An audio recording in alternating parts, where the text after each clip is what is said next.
to Mbuvi Farm channel. We've been lost for quite a while.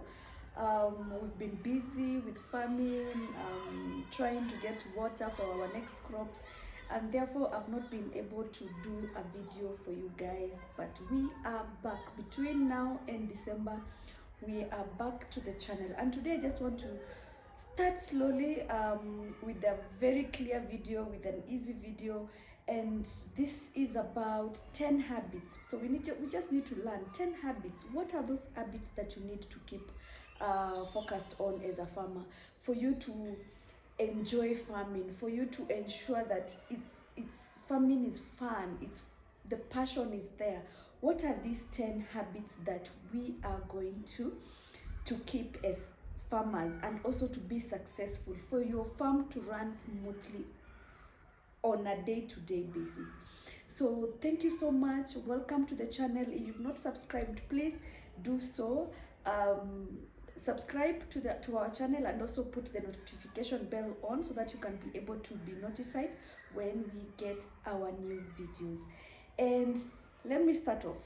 Our 10 habits to be a successful farmer, or for you to become a successful farmer. We need to have continuous learning. And continuous learning is more of a personal growth. Every time that you do a certain crop, or you keep a certain livestock, you are learning, you're putting your skills into use, and you are able to learn, to document. You're able to see, this season I had these difficulties on this crop, and this is how I managed it. These are the insecticide that I used on this crop when I was having a certain issue. And therefore you are continuing learning as a person, you're continuing growing as a farmer.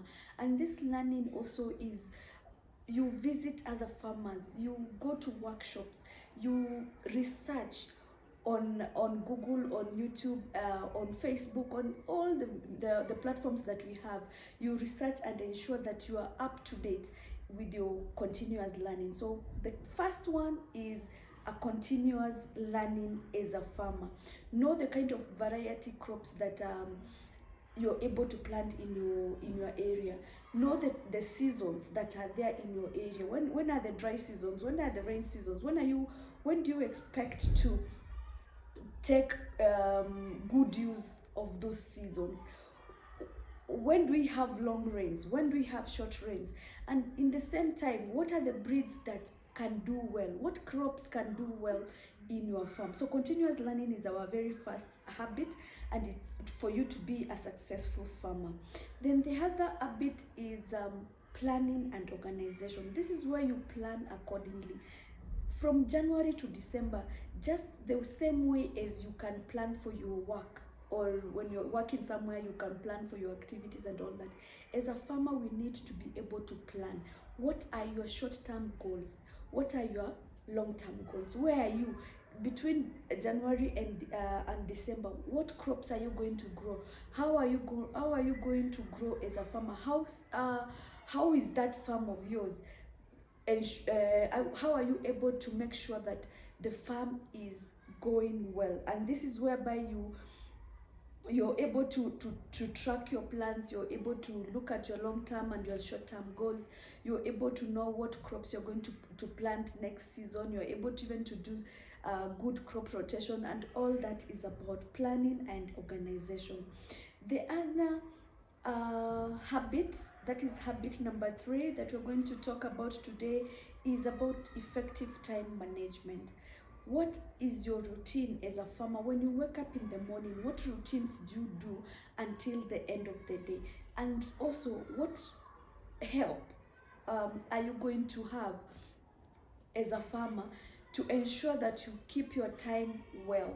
Are you doing casuals? Do you have permanent workers who help you? Because as a farmer, you can't be taking all the duties of the farm. You can't be everywhere, all over at the same time. So you have to delegate. You have to ensure that you're using your time well.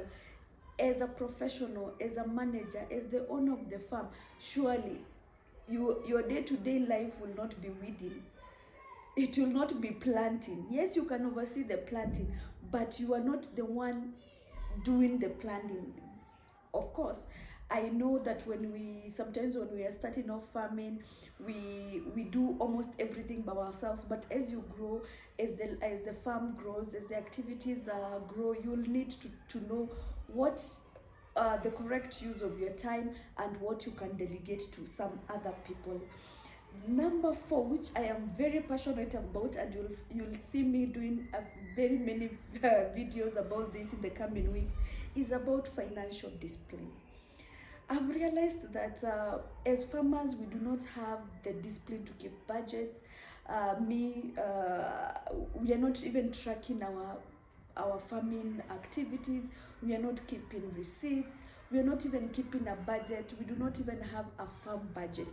And that is something that I'm passionate about because I'm a financial person, and I would like to show you how to make clear budgets. And please look out for this video in the coming weeks. We are going to develop farming budgets, the same way that we develop budgets for the household, budgets for your personal use or whichever. We are going to have a clear guidance on the kind of budgets that you need to keep as a farmer. And therefore, our 4th habit is that discipline as a farmer. What are those things that you're looking out? What are those financial disciplines that you're looking out to ensure that you're not trapped into the farming cycle of losses, into the farming cycle of not knowing how much money you need before you start a crop, the cycle of you not knowing how much, if I have a permanent worker, how much am I able to pay for that worker so that I be able to get some profits on a certain crop. So that is our 4th key habit. The other habit, number 5, is about adaptability. This is being adaptable to the seasons. It's being adaptable to outbreaks, pest controls and all that. Are you, as a farmer, are you adaptable even to drought? Are you adaptable when all these things hit us as farmers? And if you do not have an habit of being adaptable, then farming can be very challenging. So that is one of the key issues, that you're able to adjust, you're able to plan your schedules well, you're able to mitigate risk, you're able to know that if a certain outbreak occurs, if you're doing poultry, what are your risks and what are the mitigating factors that you're going to put in place so that your farm does not end. Adaptable habit number 6 is about sustainable practices. As Mbuvi Farm, you will hear me talk about sustainable practices because it's something that I'm passionate about. It's all about knowing, the continuous knowing of how sustainable are you.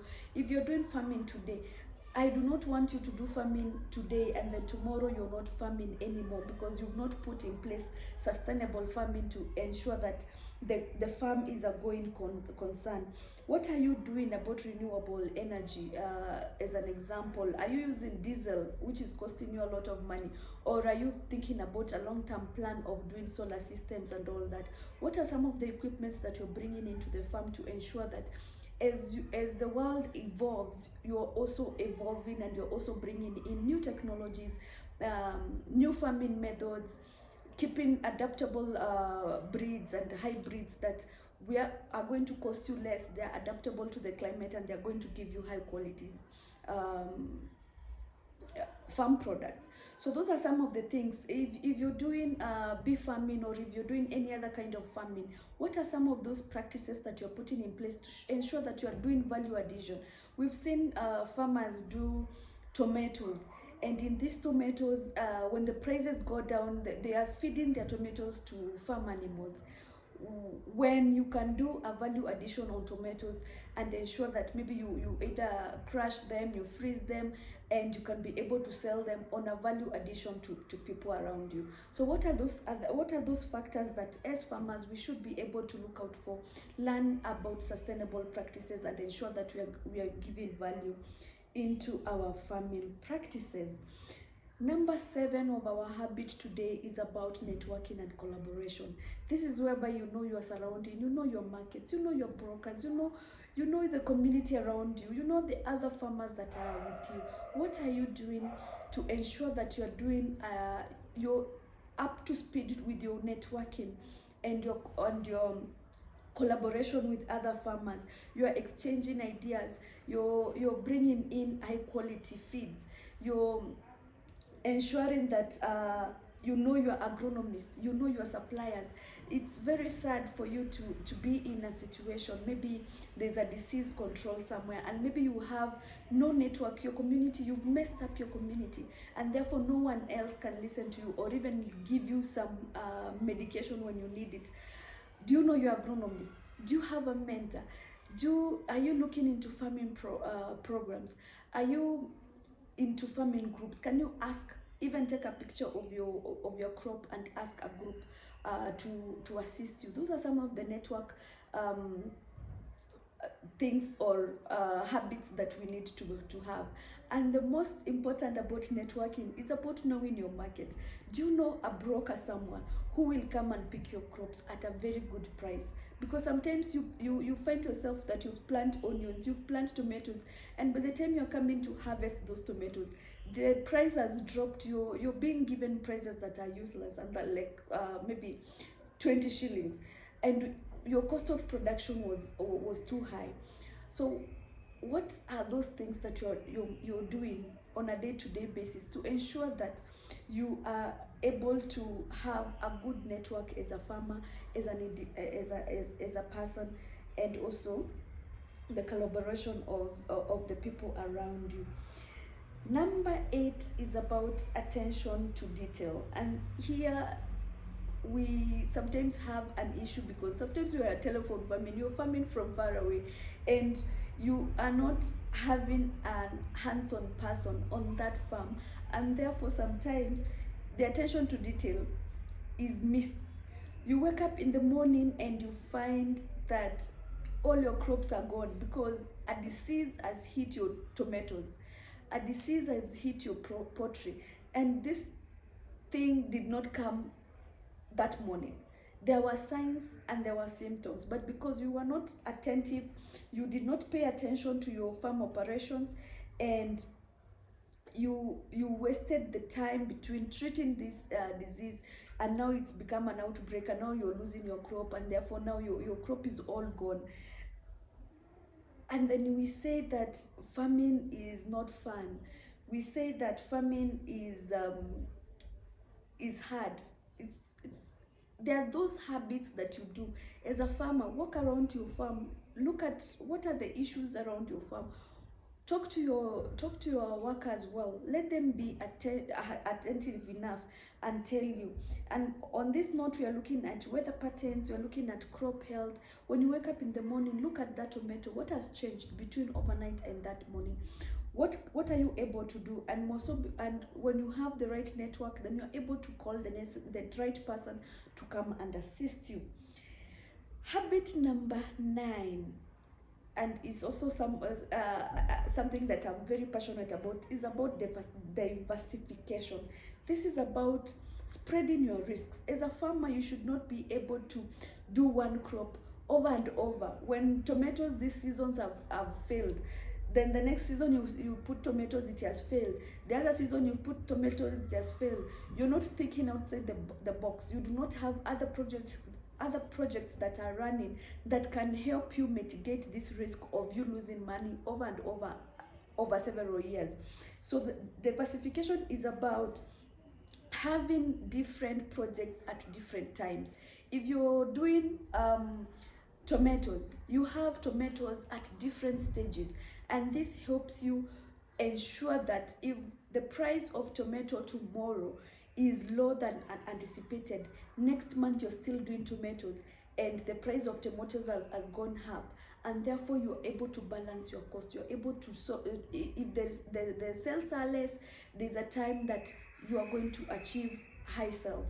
And therefore, even when you're doing tomatoes, you can diversify that with onions, you can diversify that with poultry, you can do a little bit of goat farming, you can do beekeeping, and all these projects are giving you income as a farmer all year round, and they are giving you good sources of income and sustainable sources of income. And we're going to talk about sustainable sources of income as farmers, and we're going to talk about rotation, because when you're a farmer, you should not rely on one crop. I know this may seem weird, whereby people want you to be like the go-to person of tomatoes, the go-to person of melon, the go-to person of onions.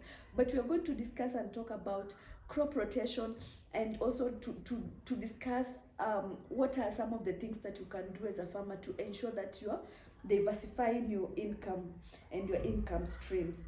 The last habit this on our video today is about quality. I can never emphasize enough about quality, and quality here is like focus on quality. Make sure that when you're going to that market, you are being, your tomatoes are the highest quality ever. The crops that you've planted, your harvest is like the best. When you go to that market, people know that when they come to Mbuvi Farm, they're going to get the best crops that they're looking for, the best dania, the best onions, the well-dried onions are coming out of Mbuvi Farm. So let's have that consistency, let's have that focus of ensuring that we are giving quality products. If you're doing the goods, make sure that you have the highest breeds in your area, and that is what will make you as sustainable as those are some of the success stories or success habits as a farmer. And I think because the video has been too long, I think I will stop there. If you've not subscribed to the channel, please do so. There's a subscribe button below there. Please subscribe, and also like, do your notification bell, so that when we post new videos, you will be able to be notified.